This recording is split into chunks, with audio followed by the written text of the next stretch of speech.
recevoir des personnalités qui vont nous raconter un moment particulièrement drôle ou parfois très gênant qu'ils ont vécu. Vous connaissez le principe très amusant de cette émission. De nombreuses personnalités ont déjà accepté de se livrer ainsi pour notre plus grand plaisir dans de précédentes émissions de C'est mon choix. Et bien aujourd'hui, de nouvelles personnalités vont venir dans quelques instants sur ce plateau. Ce sera à vous de deviner ce qui a bien pu leur arriver de si cocasse. Et pour jouer avec nous, je vous demande d'accueillir quelqu'un que vous adorez, l'animateur Patrice Laffont.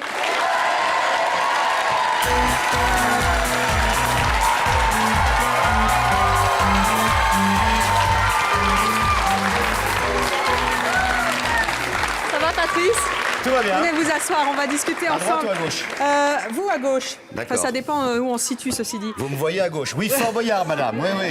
Enfin, il y a longtemps, ça vous poursuit, hein, oui, ça me poursuit. Patrice. Et pourtant, Patrice, il écrit, il va sortir en avril un roman guide qui s'intitule Les Goûteurs de Provence. Tout un poème déjà, hein, aux éditions Anne Carrière. Vous c'est bien, oui, c'est bien. C'est bien comme ça. Tout de suite, au début de l'émission, on est sûr qu'on l'a pas oublié. Mais je suis sûre qu'il vous est arrivé dans toute votre carrière et dans votre vie parce que vous êtes en plus un bon vivant, quelqu'un qui savait vous amuser, qui goûtait les plaisirs de la vie. Il a dû vous arriver plein de choses cocasses. Plein de choses.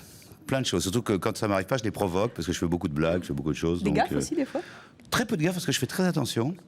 Surtout que ça peut faire du mal aux gens. Donc là, je fais attention, mais des blagues, j'en ai fait des milliers. Qu'est-ce qui vous est arrivé de cocasse? Vous avez un exemple à nous raconter? J'ai été, je crois, le seul présentateur de télévision qui a été complètement nu dans une émission en direct. Comment ça?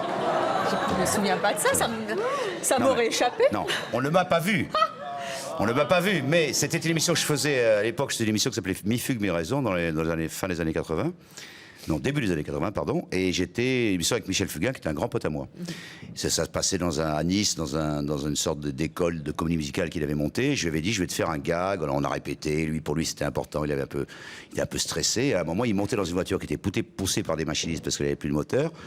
Et on faisait 500 mètres et je l'interviewais. Et quand il est entré dans la voiture, j'étais nu complètement. Et pourquoi? Parce que ça m'amusait. Ah bon, d'accord. Alors il va y avoir tout au long de cette émission plein d'histoires cocasses qui sont arrivées à nos invités. Vous allez devoir deviner avec notre public et vous qui nous regardez aussi aujourd'hui ce qui a bien pu arriver de cocasse à nos personnalités. Vous allez donc découvrir les mots-clés qui correspondent aux histoires vécues et vous allez donc devoir les attribuer à chacun de nos invités. Alors on va découvrir ensemble les mots-clés de nos invités. Il y a tout d'abord une heure d'angoisse. Quelqu'un qui a vécu une heure d'angoisse. Une heure d'angoisse. Ouais. Une femme très virile. Qu'est-ce qui a bien pu se passer avec une femme très virile? Enfermée à clé, non pas avec la femme virile, mais dans un bungalow. Pris ou prise pour un cambrioleur. Ouais. Victime d'une blague de mauvais goût. Ça arrive souvent. Tombée de haut, je ne sais pas si c'est au sens propre ou au sens figuré. Et puis un mensonge payant. Toutes ces histoires sont des histoires vraies. Le tout, c'est de les attribuer aux bonnes personnalités. Nos invités, naturellement, ne connaissent absolument pas les histoires des autres. Ils sont dans les coulisses et ils sont en train de les découvrir en même temps que nous. Ils ne connaissent pas non plus ces mots-clés. Ils vont rentrer les uns après les autres. Vous allez devoir attribuer à chacun un mot-clé. Il devra alors dire ce qui lui est arrivé. Si c'est vraiment son histoire, bien sûr, ce sera facile de la raconter. En revanche, si ça n'est pas son histoire, mais celle d'une autre personnalité, il devra totalement improviser. Et c'est là que nous verrons s'il a ou si elle a de réels talents de comédien.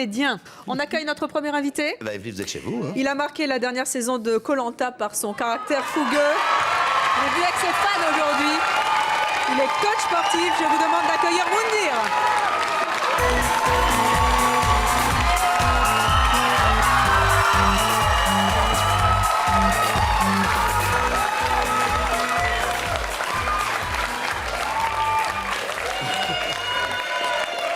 Quel accueil! Vous êtes...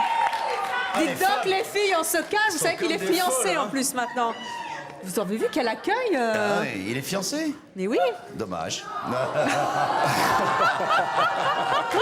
Patrice. Moundir, bonjour. Bonjour. Merci d'être avec nous. Nous avons donc toute une liste de mots-clés. Quel est le mot-clé de l'histoire qui peut être arrivé à Moundir d'après vous, Patrice? Ça, c'est moi qui dois décider. Oui, c'est vous qui choisissez. Alors, je sais pas pourquoi, j'hésite entre une heure d'angoisse et pris pour un cambrioleur. Oh non! Tout de suite. Voilà. Pas Moundir. Alors, vous choisissez quoi? Une heure Pris pour un d'angoisse? cambrioleur. Pris pour cambrioleur. Très bien. Alors, Moundir, si vous arrivez à en placer une, parce qu'il y a vos fans derrière. Hein. C'est vrai cette histoire, vous avez été pris pour un cambrioleur? Mais on voit quand même qu'il a 30 ans de pratique au niveau de la télé parce qu'il est très fort. Il a deviné? Il avait 8 choix, il tombe sur le bon. En fait, effectivement. Qu'est-ce qui s'est passé? Je sortais de l'entraînement, comme je m'entraîne beaucoup, et justement, on m'avait confié les clés d'un appartement, c'est-à-dire mon ami, garçon. Quoi? M'avait laissé ses clés d'appartement, et justement, il habitait dans un quartier très VIP, donc le Valois. Et donc, en sortant de l'entraînement, donc bonnet, gros sac derrière le dos, et un trousseau de clés, donc des clés, une porte blindée. Donc j'y vais, et puis c'est vrai que j'avais quand même la tête de l'emploi, comme le Valois est très bien gardé par des caméras, donc c'est l'un des seuls arrondissements qui est bien gardé. Donc je monte, et je savais qu'il y avait une équipe de flics qui me suivait juste derrière, une patrouille. N'en dites pas plus.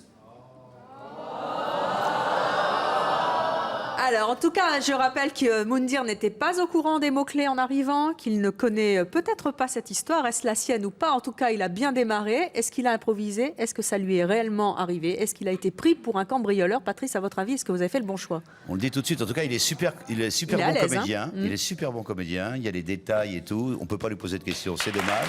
Moi, je pense que c'est vrai. Vous gardez ce choix-là? Ouais. Très bien. On va donc mettre un panneau pour Moundir, le panneau pris pour un cambrioleur qui lui est attribué. Nous vérifierons tout au long de cette émission. Vous pourrez faire des recoupements d'ailleurs avec les autres à la limite. Ouais. Et nous vérifierons tout cela bien après. En tout cas, Moundir, selon Patrice Laffont, a été pris pour un cambrioleur. Nous allons maintenant accueillir notre prochaine invitée. Cette fois, c'est une femme. Elle est belle. Elle est très, très, très, très grande. Il s'agit de Miss France 2003, Corinne Comment.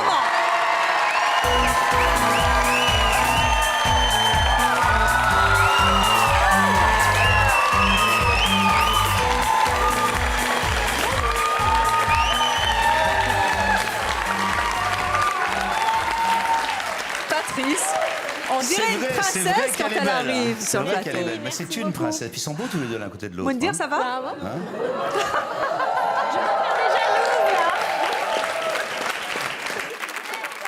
Alors, Patrice Laffont, vous avez donc encore plein de mots-clés à votre disposition. Pris pour un cambrioleur, c'est pris. À votre avis, quel est le mot-clé qui peut se rapporter à Corinne Comment? C'est très dur sans poser de questions, on est bien d'accord. Mais oui, on est bien sûr. C'est un peu du pif. Hein. Vous voulez pas que ça soit facile? Non, mais c'est du pif quand même. Bien sûr, c'est du pif, mais vous en avez. Moi, j'aurais tendance à penser...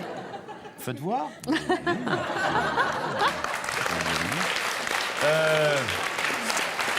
J'aurais tendance à penser, je sais pas pourquoi, un mensonge payant. Un mensonge payant? Oui.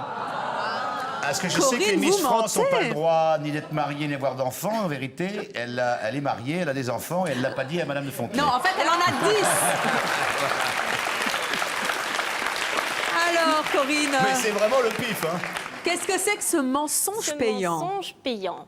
Alors bon, c'est sûr qu'en tant que Miss France, normalement, j'ai pas le droit de faire ce genre de choses. Oh. Mais c'est surtout quelque chose qui m'a été fait, que je vous raconte. Alors là, début, disons le premier trimestre, quand je suis devenue Miss France, je suis un petit peu novice, je suis pas très habituée aux émissions de télé, etc., etc.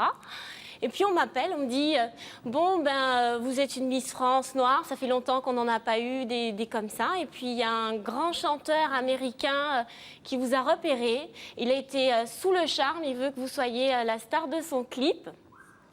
Et on me dit donc et tout sans vouloir le citer, c'était Craig David. En plus, Patrice, il sait pas qui c'est. Ah bon, alors c'est Craig David, c'est un mec qui a toujours un bonnet, un peu comme Moundir, il est bien. Hein. C'est comme Magloire, mais en plus mince. Et on salue Magloire s'il nous regarde. C'est un beau garçon. Je suis toute excitée parce qu'évidemment, je suis un peu aussi fan de ce grand chanteur. Et puis, au lieu dit du rendez-vous, tout, j'arrive évidemment, épilation, coiffure, tout fait nickel. Et puis j'arrive. Ah. Oui. Dites donc, je rappelle encore une fois que Corinne Comment ne connaît pas les mots-clés, elle ne connaît pas les histoires des autres. Si c'est son histoire, elle la raconte plutôt bien. Et si c'est pas son histoire, moi je la trouve super douée. Vous seriez capable de faire un truc comme ça, on vous lance un mot, paf, faut embrayer, c'est super dur quand même. Ils ont du talent, nos invités. Mais hein. personnellement, je la trouve moins convaincante. Oh Alors, alors vous avez le droit de changer. Vous voulez changer de ouais, mot? j'aurais envie de changer. Ah, chouette. Alors. Ça vous amuse en plus Oui, que oui, je moi change. ça m'amuse C'est mieux beaucoup. pour le déroulement de l'émission. Non, c'est non, mieux. non, c'est surtout que je trouve qu'elle se débrouille très très bien. Non, je pensais pas. Vous voulez que je vous donne autre chose? Oui. Alors, Vous avez droit à un changement. Victime d'une blague de mauvais goût. Oh, Corinne. Comment Miss France peut-elle avoir été victime d'une blague de mauvais goût? Qu'est-ce qui vous est arrivé? Qu'est-ce qu'on vous a fait? Alors là, hein, qu'est-ce que c'est aussi cette histoire? Elle est repartie, hein.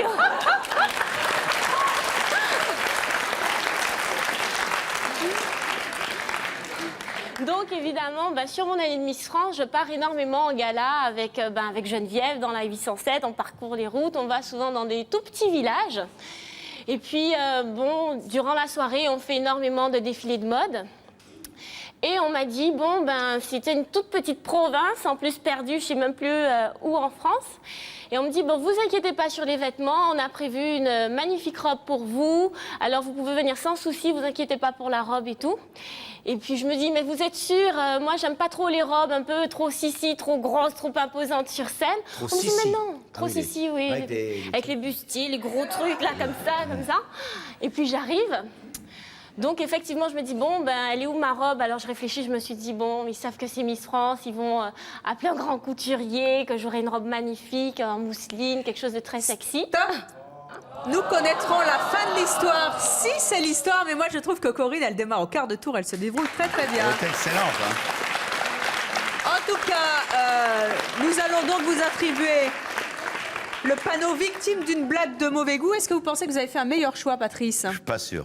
Pas sûr encore. J'ai pas le droit de revenir en arrière. Quel là. gourmand ce Patrice, il va Je suis assez absolument faire gourmand, non, parler mais bon. Corinne Comment. Il est extraordinaire, incroyable. Alors, nous allons à présent accueillir notre prochain invité. Il s'agit de Stéphane Thébault.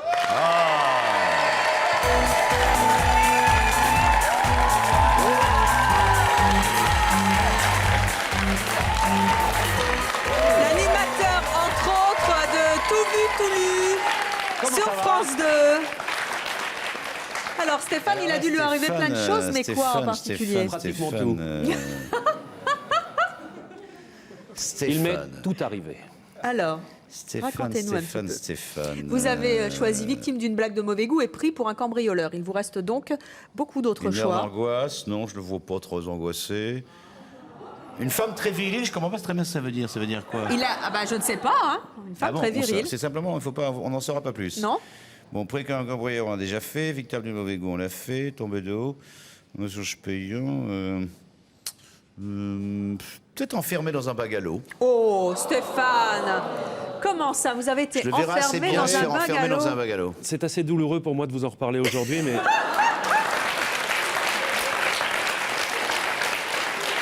Je vais tenter de le faire. Ça remonte à quelques années, hein. Il y a 2-3 ans, j'avais 16 ans à l'époque. Oui. J'avais 16 ans à l'époque et il s'avère que j'avais une petite amie qui était un petit peu plus jeune, qui avait 15 ans. C'est bien. Et un soir, elle me propose un truc qui pour moi me paraissait surréaliste. Elle me dit, j'ai fait croire à mes parents que j'allais dormir chez une copine. J'ai récupéré les clés de la caravane que mon père a mis à 5 km d'ici, à côté d'un étang où il va régulièrement à la pêche. Donc à l'intérieur, il y a les cannes à pêche, mais il y a aussi un petit matelas. Et on peut y passer la nuit ensemble. J'ai 16 ans. J'ai pas encore des idées très définies, mais en même temps, je commence à être un peu chaud bouillant, si vous voulez. Et je me dirige donc avec cette petite amie et nous passons une soirée très agréable et nous passons même la nuit. Et au petit matin, elle me dit, je vais aller chercher des croissants. C'était la première fois ou... Ah, c'était la toute première fois. Ah bon. Elle s'appelait Jeanne Masse. Et au petit matin, elle me dit, je vais prendre la mobilette, je vais au village te chercher des croissants. Et là, vous imaginez, j'ai 16 ans, je suis dans une caravane, pour moi c'est un loft, c'est immense. Elle va me chercher les croissants, je me prends pour le king of the world, le roi du monde, quoi, vraiment. Je me dis, tout va bien. Et je dois m'arrêter. Eh oui, malheureusement, vous vous arrêtez là. Il est fantastique, Mais pourquoi Stéphane il s'arrête Thébault. comme ça, déjà? On a envie de savoir la suite. Que s'est-il passé dans ce bungalow? La suite est tellement magnifique, Patrice. Est-ce qu'il vous a convaincu? Moyenne. J'ai l'impression... Moyennement, hein. J'ai l'impression que Stéphane Moyennement. Thébault, il Moyennement. pourrait nous faire prendre des vessies pour des lanternes. Non, je sens pas terrible. Non, C'est vrai. je pense à Sylvie qui nous regarde certainement aujourd'hui, qui est donc cette jeune fille de 15 ans.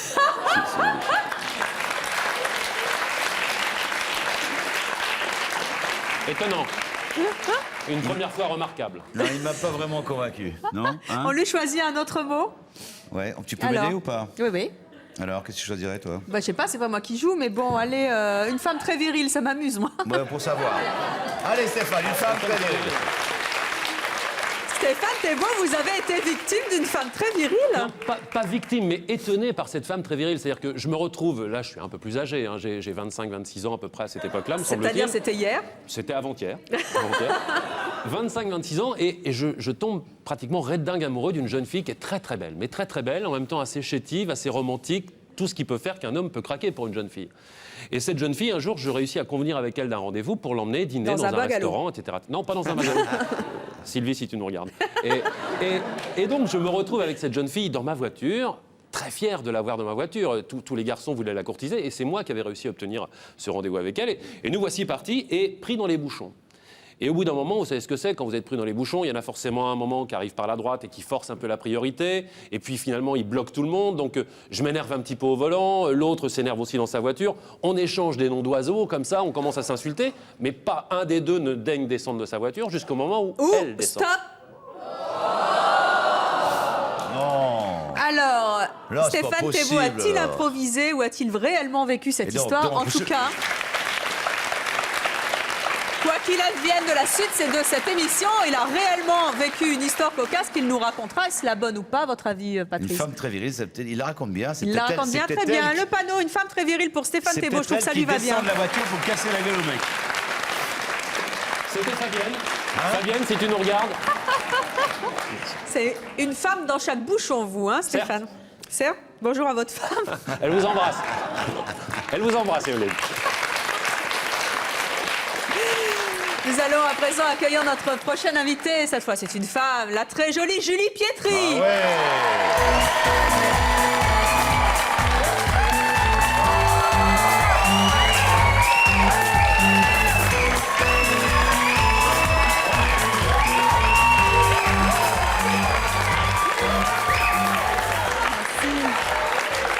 Voilà, ça y est, une chanson. Julie, tu peux te lever? Je me lève, c'est ça? Non, parce que lève-toi. Bon, Peut-être tout à l'heure, si vous êtes très sage, je vous ferai un petit coup de lève-toi, d'accord? Ah oui! Quel teasing, Julie Pietri, elle est formidable. Alors, Julie Pietri, lui est arrivée une histoire cocasse, comme à tous nos autres invités. À votre avis, qu'est-ce qui lui est arrivé, Patrice? Allez, je vais Elle vous est tombée de haut. Tombée de haut? Tombée de haut. Très bien. Alors, Julie Pietri, comme ça, vous êtes tombée de haut. On peut le dire, mais de façon tout à fait non figurée. C'est-à-dire que j'avais un papa un peu sévère, j'habitais en banlieue. Et quand j'avais 15 ans, on va dire qu'il n'était vraiment pas permis à la maison de sortir le soir, parce que je suis quand même une petite... voilà, je suis née en Algérie, alors j'ai un papa qui a certaines traditions. Et on va dire que 15-16 ans, c'était pas du tout le moment pour moi de sortir, donc j'avais pas le droit. Et il m'est arrivé fréquemment d'escalader la fenêtre de ma chambre et puis de sauter. Bon, enfin bon, c'était pas très haut non plus. Bah ouais, attends, vous êtes comme moi, hein, je suis sûre, attends. Alors, donc, j'ai sauté, c'était pas très haut. Mais bon, il y avait quoi? Il y avait un étage, en réalité. Mais nous n'en saurons pas plus pour l'instant. Bah oui. Elle est terrible. Alors, Patrice, est-ce que Julie Pietri est vraiment Bah, tombée avec de ce haut au qu'elle a sens dit propre? là, elle C'est m'a pas pas mal dit, quand même. Ouais, hein. c'est pas mal, mais je suis. Oui, c'est qu'est-ce que vous en ça. pensez? Oui. Ah, le public d'ici peut-être. Alors, Patrice, regarde. le public a l'air convaincu. Très bien, venez Regarde. jeune fille. Julie Pietri est donc tombée de haut. Et nous allons, pendant qu'on vous attribue ce panneau, Julie, nous verrons tout à l'heure si véritablement vous êtes tombée de haut, ainsi que nos autres invités pris pour un cambrioleur victime d'une blague de mauvais goût et une femme très virile pour Stéphane Thébault. Eh bien, nous allons accueillir notre prochain invité. Il s'agit de l'animateur et trublion Alexandre Devoise.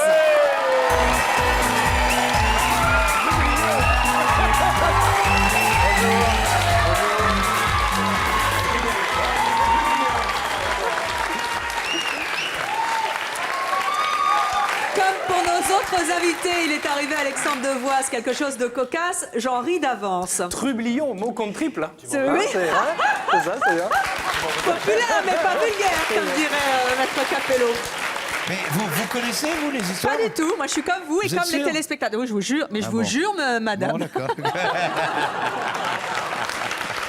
Regardez, je suis innocente comme un bébé qui vient de naître, ça se C'est voit, ça. non? Bon, alors, il nous reste plein de choses. Un mensonge payant. Une heure qu'on n'a pas fait, d'angoisse. Une heure d'angoisse.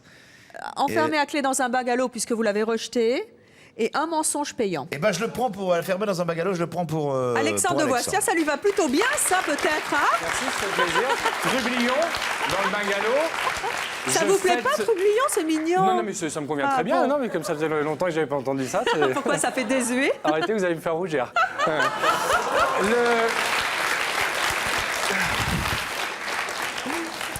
Vous me mettrez un buste de côté? Mais bien évidemment, mon cher. Avec grand plaisir. J'ai voté pour vous, hein. J'ai C'est voté vrai pour vous. Ah bon, vous êtes à la mer maintenant. Bon, très bien. Alors, vous 18 êtes... ans, l'âge de 18 ans, nous décidons avec des amis de partir au soleil. En l'occurrence, un gros voyage, un beau voyage. Mes amis m'invitent pour mes 18 ans et on décide de se retrouver dans un club. On ne citera pas la marque, mais un club plutôt festif, hein, où musique, joie et bonne humeur dans ta demeure. Des choses. J'ai une petite idée. Ouais. Non, c'est un club de vacances, c'est pas un club le soir très tard à 3h du matin. Qu'on soit bien d'accord. Musique, joie et bonne humeur. Voilà, joie et bonne humeur dans ta demeure. Ouais. Puis donc on arrive, on se met en place tranquillement, hein, une sorte de. Ouais. C'est un plaisir d'offrir, joie de recevoir, j'adore. Plaisir d'offrir, c'est ça. Ouais. Bar de célibataires, club de célibataires, nous décidons arrêtez parce que je suis comme ça déjà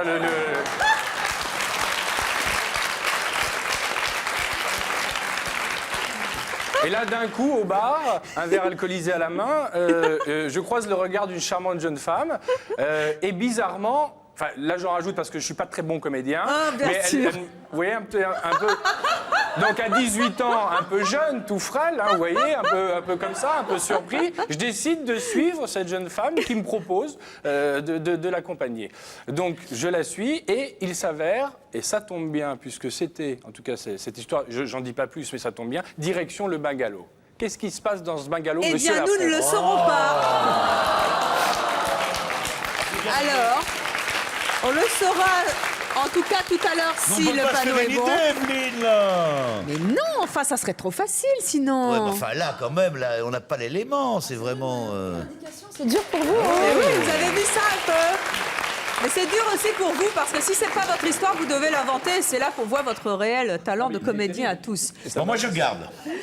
Vous gardez? Enfermé dans Très un bien, bungalow. venez, jeune femme enfermée à clé dans un bungalow. Je suis désolé, je garde.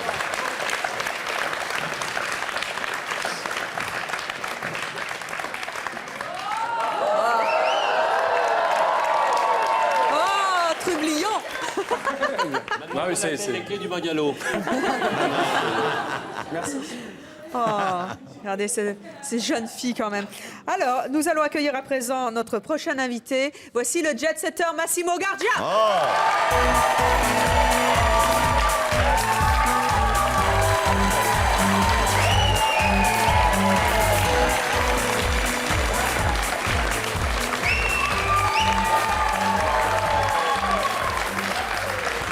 L'humour et le charme italien au service d'une histoire qui lui est réellement ou pas arrivée. Il vous reste donc Une heure d'angoisse. une heure d'angoisse ou un mensonge payant. Qu'est-ce que vous choisissez concernant Ouais, vous êtes d'accord. une heure d'angoisse? Il Alors, doit s'angoisser Massimo Gardia, facilement, Massimo. Ouais. vous avez vécu une heure d'angoisse. Une heure d'angoisse. Ah, vraiment terrible. Je me souviens. Je déteste l'hélicoptère. On est allé en hélicoptère à côté de Londres en déjeuner, je vous dis même qui, d'un bijoutier très célèbre en Angleterre, il s'appelle oui. Graf. Oui. Où il y avait les sultans de Brunei, Charles d'Angleterre. Et j'étais l'hélicoptère, c'était pas les miennes, c'était un hélicoptère loué par un milliardaire allemand. Vous m'auriez dit qu'il était pauvre, je vous aurais pas cru, hein, Massimo. Mais déjà, Moi, j'ai pas les moyens de louer un hélicoptère. Alors, Oui, mais vous déjà- avez toujours des amis très riches, c'est ce que je Mais voulais tant dire. que les amis riches sont toujours avares, il avait pris tout petit hélicoptère avec un seul pilote, vous savez, et un seul moteur qui est très, très dangereux. Et en plus, j'avais emmené une amie à moi, une copine, parce que lui était seul, pour ne pas arriver les deux hommes seuls à ce déjeuner. On arrive un grand show sur les camps, parce que c'était les polos. On jouait les polos. Au polo, Au sport polo, c'était un très- grand déjeuner. On arrive sur le champ, tous les photographes devenus fous, parce qu'on était les seuls qui ont été arrivés en hélicoptère. Et nous n'en saurons pas plus pour l'instant. Oh C'est fou, je ne sais pas si c'est le côté italien qui fait raconter des histoires, mais tout de suite c'est crédible, hein, le sultan de Brunei, l'hélicoptère et tout. Qu'est-ce que vous en pensez, Patrice? Je garde. Vous gardez? Très bien, 1 heure d'angoisse pour Massimo Gardia, bravo. Nous vérifierons tout cela dans quelques instants. Et il reste donc un mensonge payant. Et ce mensonge payant est pour notre dernière invitée. Je vous propose d'accueillir celle qui s'est rendue célèbre grâce à l'émission L'île de la Tentation. Voici Diana.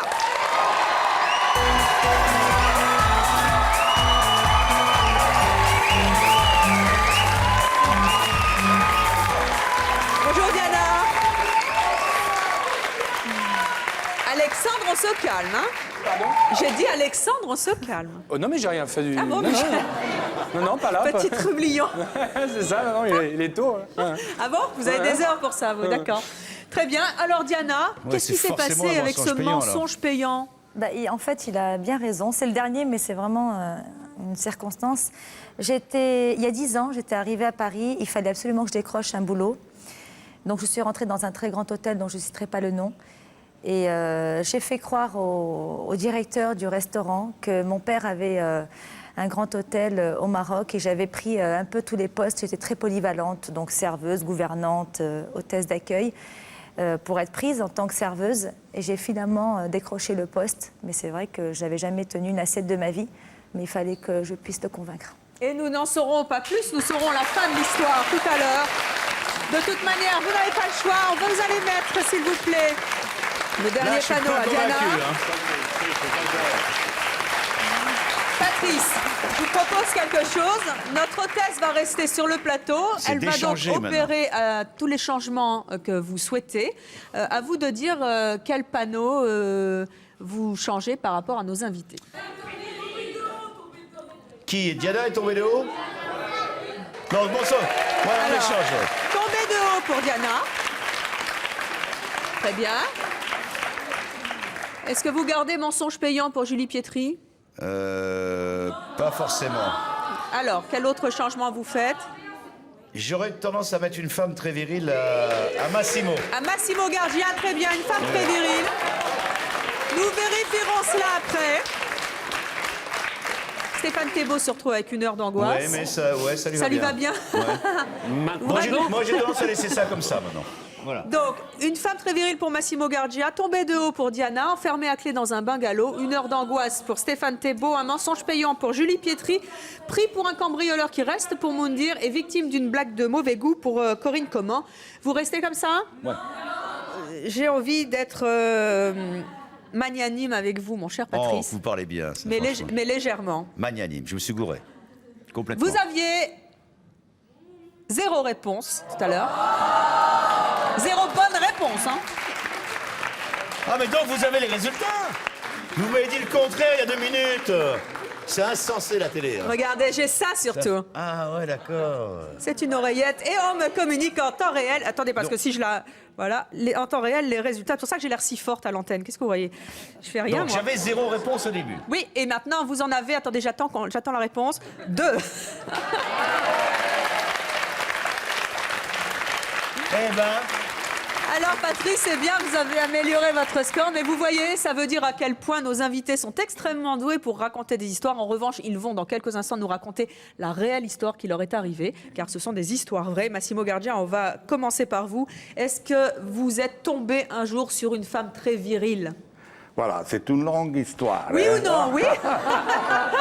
Vous m'avez pas dit oui ou non, il faut dire la vérité Oui, oui, maintenant. oui, oui. Oui, oui. Alors Massimo, qu'est-ce que c'est que cette histoire de femme virile? Mais J'étais à Miami avec une fiancée. Heureusement fiancée, avec une femme tout à fait normale, très douce, au contraire très féminine. Et on était invités à une grande soirée. On va à cette soirée très extraordinaire donnée par un ami à moi, dansant, Milliardaire. dîner dansant. Après dîner, on est à la table avec quelqu'un et il y a une dame vraiment très jolie, sur 37 ans, plus jeune que l'autre, que la mienne, qui était un peu plus... Massimo, quelle bouge. Elle était gentille, mais un peu âgée. Alors, cette femme est vraiment l'air angélique, vous savez, blonde, jolie. Elle m'invite à danser. Oh. Alors, avant de danser, j'ai pris 3 minutes et je demande à côté de moi qui est cette femme. Je ne vais pas perdre mon temps dans les soirées. Moi, je ne danse pas avec Vous faites n'importe efficace, qui. Massimo, c'est Non, bien. je danse pas avec n'importe qui. On m'a dit... Alors, la personne à côté m'a dit, bah, tu sais, c'est Ils la dansent femme... avec celles qui veulent, surtout. À part Quel affreux. Oh. Allez, Massimo. à part la beauté, elle est la femme des plus grands industriels immobiliers de la Floride. Oh. Et la beauté et l'argent. Ah, tout d'un Voilà, coup. elle a même un avion privé, tout ça. Alors, je me suis tout de suite... C'est bien, Massimo, il Je me assume. suis dansé et c'était quelque chose d'extraordinaire. Vous savez, vraiment un coup de foudre. La magie. La magie, la musique, vous savez, le climat de Miami, la lune pleine, on dansait autour d'une piscine. C'était merveilleux. Voilà.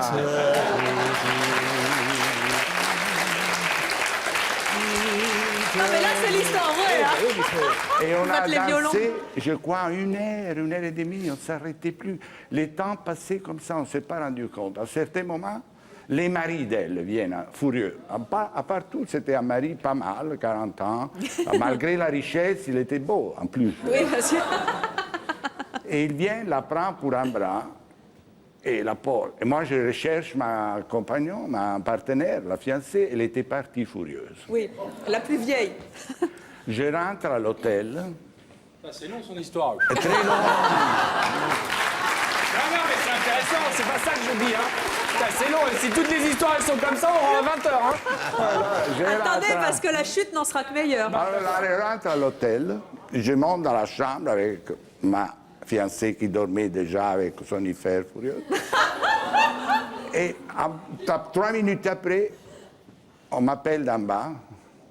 C'est elle, la femme que je dansais, avec un Ferrari rouge à la porte, tout ça. Elle a dit, non, vous devez absolument, on ne peut pas se quitter comme ça, je dois savoir qui vous êtes, on doit se connaître, parce qu'on n'avait jamais parlé en dansant. Et on est parti, eh bien, je ne suis jamais plus rentré à l'hôtel. Je suis resté à Miami à moi.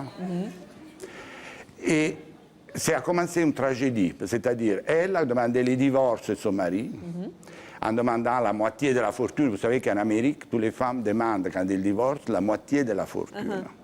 Tu l'as poussé, Les maris qui étaient blessés parce qu'elle avait fait ça, et en plus ne voulaient pas donner l'argent, vous savez, même les gens qui ont beaucoup d'argent ne veulent pas donner la moitié de la fortune, il a pris une agence de détective. Il découvre que la femme était un homme avant. Non. Ah, c'est pas pire, ça. C'est pas le pire. Qu'est-ce qui était le pire? Que la presse a découvert, parce qu'elle était très célèbre, le mari très célèbre, il l'a donné à la presse pour rien payer et aussi pour la haine vers sa femme. Eh ben, La dis donc. pauvre, j'ai détruit sa vie parce que, à cause de moi, elle a eu seulement, le mari a obtenu le divorce à son faveur, naturellement, parce qu'elle avait menti, elle n'avait pas dit au mari qu'elle était un homme avant. Et elle a fini seule et elle a désespérée. eu 2 millions de dollars, elle a dû... Oh, ça va. En plus, Non, vous l'avez allez. ruiné, Massimo. En tout cas, vous sortez au mois de mars votre 4e livre. C'est un guide de survie dans la jet set et je comprends pourquoi. Aux éditions Flammarion. Alors, Diana, est-ce vous qui êtes tombée de haut? Je dois dire la vérité? Oui. Non. Oh. Alors, Vous allez donc vous lever, Diana, et aller chercher votre véritable panneau, l'histoire qui vous est arrivée personnellement. Qui va Allez-y. être une heure d'angoisse. Et vous changez en même temps le panneau. Si ça vous ennuie pas de prendre votre panneau en fait et de le changer avec l'autre, Je ça sera prends le super. panneau Ben, ou- l'hôtesse va le faire. Prenez votre panneau. Non. Je prends tout avec.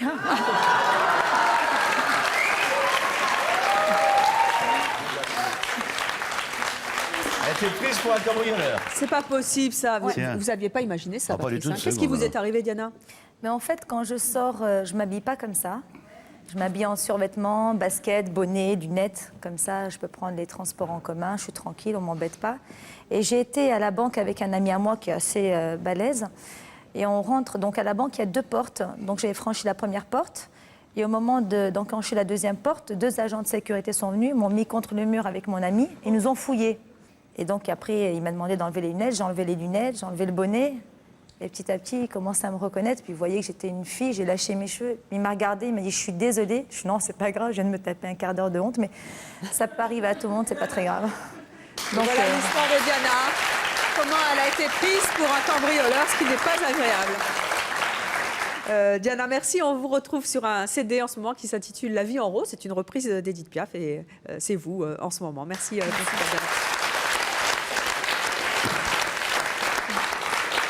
Alors, Alexandre.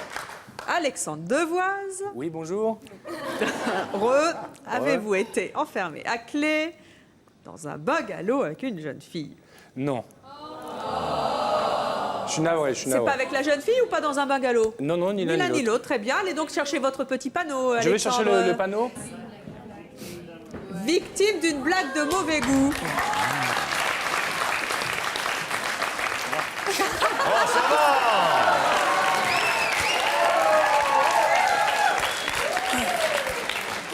C'est quoi cette blague de La mauvais blague, goût? je vais faire court, hein, Simon. Je travaillais à l'époque sur une émission qui s'appelait Nulle part ailleurs, sur Canal+, Festival de Cannes, et tous les soirs, on recevait des réalisateurs, on parlait ciné, bien sûr. On reçoit un réalisateur, on doit recevoir, alors pardon, j'ai oublié le nom du réalisateur, un réalisateur étranger, et bien sûr, le matin, projection, bien sûr, on voit les films en amont, mais la veille, petite fête et un petit peu fatigué. 8 heures, projection, dans le bon canapé qui va bien, parce qu'on avait le confort hein, qui allait avec, donc on était bien, nanana. Le générique du début, ça commence, et là... Et à un moment donné, j'ouvre les yeux, générique de fin. Bien. J'ai pas vu le film. Vous avez bien dormi, au moins. Voilà, mais malheureusement, le soir à 20h, on doit recevoir le réalisateur. Donc, bien sûr, on épluche le petit dossier de presse qu'on reçoit, on essaie de se renseigner ça et là. Et il y a quelqu'un à Canal qui est spécialiste du cinéma. Je lui pose la question et je lui dis, en gros, est-ce que tu as vu le film? Est-ce que tu peux me raconter? Il me dit avec plaisir. Alors, le film, comment, je sais pas si tu as vu, je lui dis vaguement, le début. Alors, le début, les acteurs, l'actrice, hein, et à un moment donné, le film... C'est assez étonnant d'ailleurs, ça se coupe et là, il y a des chevaux qui passent dans une plaine et tout. Il a voulu expliquer que... Alors, n'ayant pas vu le film, je crois, j'ai dit, oui, c'est quand même étonnant. N'hésite pas, tu lui poses la question, il n'y a aucun souci. D'accord. Le soir, on arrive sur le plateau.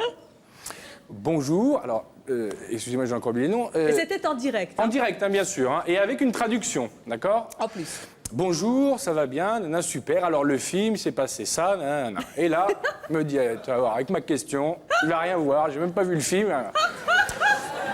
Donc comment on explique qu'à un moment donné, dans ce film, et d'ailleurs c'est assez étonnant, qu'il y ait une vraie césure et que d'un coup les chevaux passent comme ça.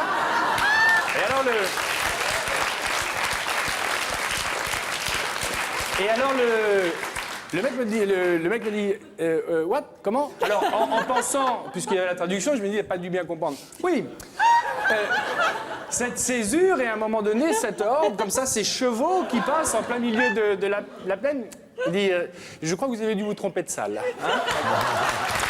Et pendant ce temps-là, pour vous la faire courte, j'avais le garçon qui essayait, la personne qui était spécialiste du cinéma qui m'avait raconté cette histoire, et je le voyais s'agiter à côté, mais je pensais que c'était juste pour déconner, et il avait essayé de me joindre toute la journée en me disant c'est une fausse histoire, c'est un faux truc, donc voilà, il était là en train de s'agiter, donc j'étais un peu mal à l'aise, et maintenant je vais voir tous les films. Enfin, j'essaie d'être réveillé en tout cas.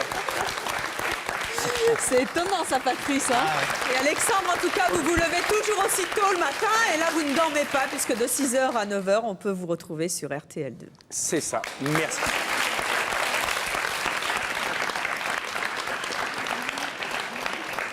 Stéphane Thébault. Oui, c'est moi, oui. Vous Merci, avez vécu merci d'abord. 1 heure. Je me sens prêt. Vous avez vécu 1 heure d'angoisse. Non. Oui. C'est vrai. Ah oui, c'était la deuxième bonne réponse. Qu'est-ce qui vous est Incroyable. arrivé? Alors je vous raconte tout. À l'époque, j'étais chroniqueur sur Combien ça coûte. Et dans cette émission, je m'occupais des arnaques, donc défense du consommateur, faire en sorte que nous ne fassiez pas arnaquer les uns les Il y autres. a des gens qui se réveillent. C'est là que je l'ai vu. Et donc, T'as pris un coup de vieux depuis, elle vient juste de te... Ouais, c'est pour ça. j'avais une mèche, enfin des dreadlocks, enfin on me reconnaît plus. Et donc pour vous dire, à cette époque-là, j'étais chroniqueur à cette émission et je suis contacté par une société d'édition pour être le parrain plus ou moins d'un guide pratique. Et donc je me retrouve avec effectivement mon visage sur la couverture, à devoir écrire l'introduction du bouquin, un petit édito pour chacun des chapitres, la 4e de couve, mais tout l'intérieur avait été fait par des rédacteurs. Toujours est-il que je me retrouve à faire la promo de ce livre et dans le cadre de la promotion, je me retrouve invité de l'émission de Macha Béranger. Et nous voilà installés. Et alors, l'ambiance dans un studio avec Macha Béranger, c'est assez particulier. Je ne sais pas si vous avez eu l'occasion de faire l'émission avec elle, mais vous êtes dans un grand studio, mais énorme studio, une grande pièce. On est pratiquement éloigné comme on l'est actuellement sur le plateau. Et Macha est à l'autre bout. Elle a éteint toutes les lumières et elle a juste à côté d'elle une petite lampe de chevet avec un abat-jour assez rococo. Et ce que vous voyez, c'est uniquement la visière. C'est-à-dire que vous ne la voyez pas. La visière Et de elle vous casquette parle. de Macha. Et donc pendant une demi-heure, 3/4 d'heure, conversation assez complice, sympa. Et puis au bout d'un moment, une demi-heure, 3/4 d'heure, donc il restait encore la moitié de l'émission à faire. Elle me dit, alors Stéphane, bien sûr vous êtes là pour ce livre que vous venez d'écrire, et page 456, vous me donnez une adresse tout à fait sympathique et vous parlez de ceci. Et là je suis...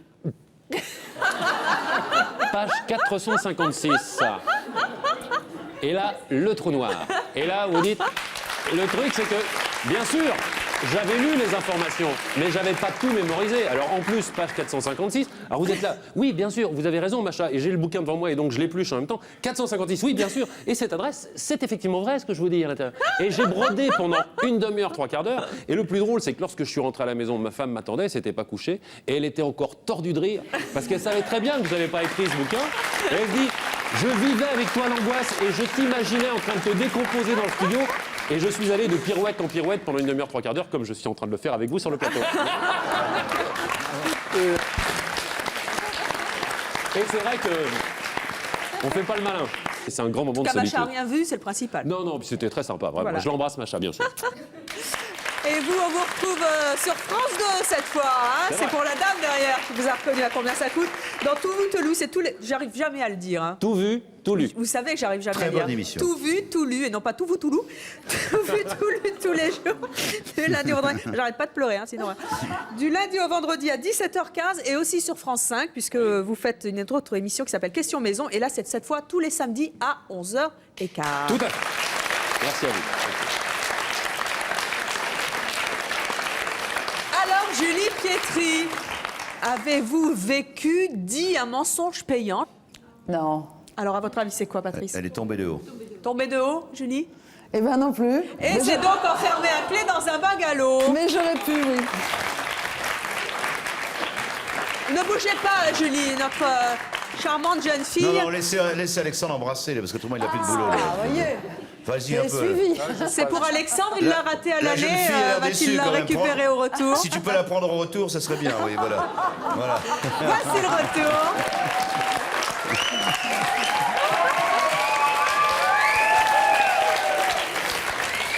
Elle est toute rouge, hein, t'as remarqué? Vous avez été enfermé à clé dans un bungalow, c'est pas croyable. Oui. C'est pas vrai. Oui, c'était le soir d'un réveillon du jour de l'an. J'étais en Polynésie. Je chantais pour les 3 armées. Pour les quoi? Voilà. Pour les 3 armées? 3 armées, de mer, de terre, et d'accord, d'accord. voilà, et de l'air. Et il y avait le grand Pacha. Et puis, en Polynésie, le 31 décembre, il fait à peu près 30-35 degrés. Et je me souviens que le Pacha nous avait fait dîner, il avait fait dresser des grandes tables sur la plage pour tout son état-major, etc. On avait mangé du chevreuil, y a du c'est blé quand même dans assez l'armée, hein. incroyable. Et puis, on avait beaucoup bu. Bon, c'est vrai que le Pacha avait un faible pour moi, mais bon, moi, je préférais plus jeune, voilà. Et j'entendais comme ça, dans la nuit, j'entendais, en me faisant accompagner à mon bungalow, il y avait des bungalows où on était logés, j'entendais « Julie, je t'aime », etc. Des mecs un peu éméchés, quoi. Bon, Un peu chaud. très chaud de chez chaud. Et donc Julie, je t'aime, bon, parce qu'on avait mis des jolies toilettes, 35 degrés, donc on était habillés encore. Pourquoi c'est un peu légèrement dénudé, que c'est vous. ça? Vous Pour êtes une fois que tu mets un ravissante. décolleté? Mais moi, j'avais exagéré dans le décolleté. Voilà. Alors, je suis rentrée, j'entendais des Julie, je t'aime partout. On tapait même à un moment donné sur mon bungalow. Mon manager s'en est aperçu et il est venu avec une clé. Il me dit, écoute, il n'y a pas de verrou à l'intérieur? Je dis, il n'y a rien. Il me dit, écoute, j'ai la clé des bungalows, je les garde avec moi, je vais t'enfermer parce que je trouve ça un peu bizarre. Oui, il avait peur pour vous. Donc Oui. on s'est endormi. Moi, je me réveille à midi. Et puis je me dis, bon, quelqu'un va penser à moi, là, ça va être super, parce que je n'avais pas de clé, j'avais pas de verrou, j'avais rien. Et puis je commence, midi et demi, 1h, je commence à avoir très faim surtout. Et je dis, ouh, il y a quelqu'un pour m'ouvrir, quelqu'un m'entend, etc. Silence. Pas de soldats, rien du tout. C'est incroyable. Rien. Je crie plus fort, je fais excusez-moi, je suis enfermée. Et je vois des soldats qui font elle s'est pas remise depuis hier soir, il y a un truc. Hein. C'est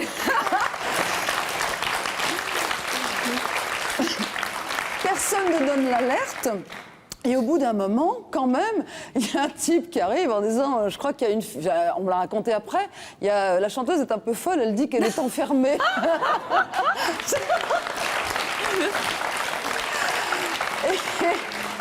Et j'étais vraiment enfermée et tout d'un coup mon manager, il était 2h30 de l'après-midi, il fait merde, c'est moi qui l'ai enfermé, Je l'avais oublié. Et il m'avait oublié. Incroyable. On va donc dans quelques instants connaître l'histoire de Moundir, mais avant je voudrais parler de votre dernier single, Julie, c'est Si on parlait de ma vie, qui est sorti chez Universal, et il y a aussi un album, Lumière, qui lui est sorti chez Sony. Voilà.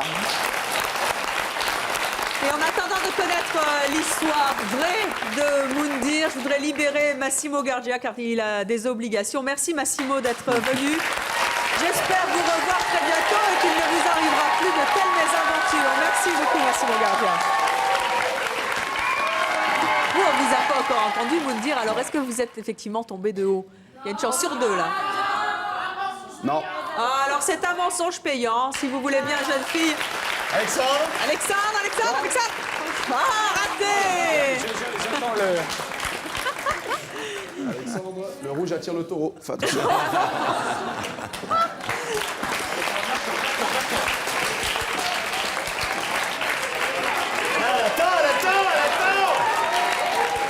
Ah, il a pas osé, là. ralenti et toi t'as même pas... J'étais pas sur le coup, là. Là, c'est un vrai camouflet pour vous, Alexandre, Oui, quand même. je Elle crois, s'est oui. éloignée de 3 mètres. Ouais. Pas bon pour vous, hein. C'est une tendance quand même de votre sex appeal sur ce plateau. Petit trublion. Là, trublion. Moundir, alors, qu'est-ce qui s'est passé avec ce mensonge payant? Vous avez menti? Il a été très Je payant, comprends pas. surtout. Non, ouais, bien sûr. Il mais a j'ai été- C'est un mensonge qui a été payant. Ouais, surtout pour la bonne cause. Ça date de 3 ans et disons que j'avais besoin de beaucoup d'argent pour payer les dettes certains membres de ma famille. Et on commençait à rentrer pendant l'été, les périodes d'été. Et je me dis, il y a 3 choses. C'est soit je rentre en boîte d'intérim, mais j'aurais pas assez, ou soit je vais dans un endroit où tout le monde gaspille leur argent et moi je la prends. Donc, Je vous vois venir. Patrice, tu vas connaître l'endroit. C'est dommage parce que ça aurait plu à Massimo. Et, donc j'ai dit ok, bah, j'ai un diplôme sportif et puis donc je vais aller à Saint-Tropez et je vais prendre du boulot là-bas. Donc à la suite de ça, je demande à voir le patron d'une célèbre plage où il y a un drapeau. Mais rouge. Voilà. Et à ce moment-là, je lui demande voilà, est-ce que vous avez besoin d'un professeur de sport pour votre clientèle qui est VIP? Il me fait donc il m'envoie d'abord un de ses associés. Il me dit actuellement on n'a pas besoin de sport, mais on a besoin d'un jardinier. Je fais ça tombe bien, j'ai une formation de jardinier. Donc on m'envoie dans un hôtel de charme qui n'est pas un bordel. Je tiens à le préciser. Et là, je vois l'état du jardin. Je fais mais comment je vais faire? Premier jour, j'essaye d'esquiver. Deuxième jour, ça commence à se voir. Et un troisième jour, il y a un Saoudien qui rentre, donc une famille saoudienne, qui commande pratiquement tout l'hôtel. Donc ils viennent pratiquement à 40. avec garde du corps et tout le tralala. Lorsque le prince vient, il demande justement à ce qu'une personne vienne l'entraîner, c'est-à-dire l'aider à courir avec ses gardes du corps. Donc le responsable de l'hôtel vient me voir, il me dit bah, tiens, on sait que tu as une formation, que tu es diplômé pour entraîner, on aimerait que tu l'accompagnes et que tu lui montres un circuit sur un cardio training. Et je lui fais bah, tiens, ça va me changer. Et ok, donc on fait pratiquement entre 5 et 6 km. Tout se passe bien. Donc ensuite, il y a l'exercice qui se fait, donc étirement et tout ça. Et ça lui a beaucoup plu. Donc le patron me convoque. Je fais OK, donc je crois que c'est bon pour Paris. J'arrive, il me fait bon, écoutez, on va éviter de blaguer plus longtemps. Je vois bien que le jardin, c'est pas votre truc. Par contre, je vais installer une salle de fitness dans l'hôtel et vous allez être le responsable justement de la remise en forme de mes clients. Et voilà comment Moundir est passé de jardinier à coach sportif. Ça a duré pratiquement toute la saison. Et enfin, Corinne Comment, qui est donc tombée de haut. C'est pas Tout à possible, fait. pas Miss Ah France. bah, c'est le cas de le dire en plus. Qu'est-ce hein, qui vous s'est savez. passé? Alors c'était fin mars au théâtre Édouard VII à Paris, où j'ai été invitée ainsi que Madame de Fontenay pour une cérémonie qui s'appelait les Victoires de la beauté. Et puis j'ai été donc invitée pour remettre un prix à quelqu'un, un grand coiffeur. Donc on est sur scène. Je remets le prix, on dit 2-3 mots. Et en fait, j'avais une très belle robe à paillettes. J'étais sur 12 cm de talons, un truc impossible pour marcher et tout.